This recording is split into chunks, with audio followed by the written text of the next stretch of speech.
एक जंगल में बड़ा नदी था। उस नदी में एक मगरमच्छ हमेशा घूमता रहता था। उधर पानी पीने आई हुई हर एक जानवर को वो मगरमच्छ पानी में खींच लेता था। आगे आगे उस मगरमच्छ के बारे में जानकर उधर कोई भी नहीं आता था। तब से वो मगरमच्छ कोई मेरे हाथों में आ जाए और मेरा भोजन बन जाए करके राह देखता था। एक दिन ये सब ना जानते हुए एक हिरन नदी के पास आकर धीरे से पानी पीने लगी। दूर से ही हिरन को देख मगरमच्छ उसे किसी भी तरह खाने का निर्णय करके पानी में जाकर धीरे से हिरन के पास आकर एकदम से उसके पैर को जकड़ लिया। हिरन के लिए ये अनहोनी होने के कारण ना कुछ समझते हुए तुरंत रोना या चिल्लाना छोड़कर हंसने लगी। पागल हिरन, मरते हुए क्यों हंस रहे हो? बोला मगरमच्छ ने। मगरमच्छ मामू, पागल मैं हूँ या तुमने मेरे पैर समझकर लकड़ी को काट रहे हो। फिर हंसो नहीं तो और क्या करूँ? बोलकर हिरन फिर से हंस रहा था। हिरन के हंसने से मगरमच्छ का अहंकार टूटा। उसने लकड़ी को ही पकड़ा होगा करके भ्रम में हिरन के पैर को छोड़ दिया। किनारे पहुंचकर हिरन करके सांस लेके उधर से भाग निकली। फिर उधर किसी लकड़ी ना होने के कारण हिरन ने उसे धोखा देकर चली गई। जानकर मगरमच्छ गुस्सा हो गया। ऊपर से अच्छा स्वादिष्ट आहार थोड़े में ही खोने से दुखी हुआ।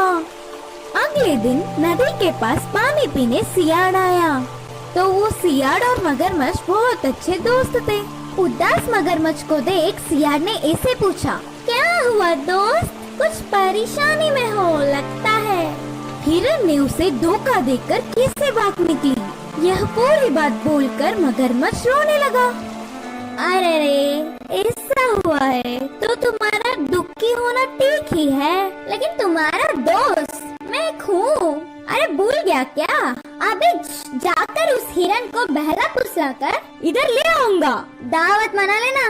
बोल के हिरन आते समय मगरमच्छ करने का उसको कान में एक उपाय बोलकर चला गया सियाड़। अब एक जगह पर हिरन को सियाड़ ने पकड़ लिया। हिरन मित्र, किसी चीज के लिए ढूंढ रहे हो लगता है।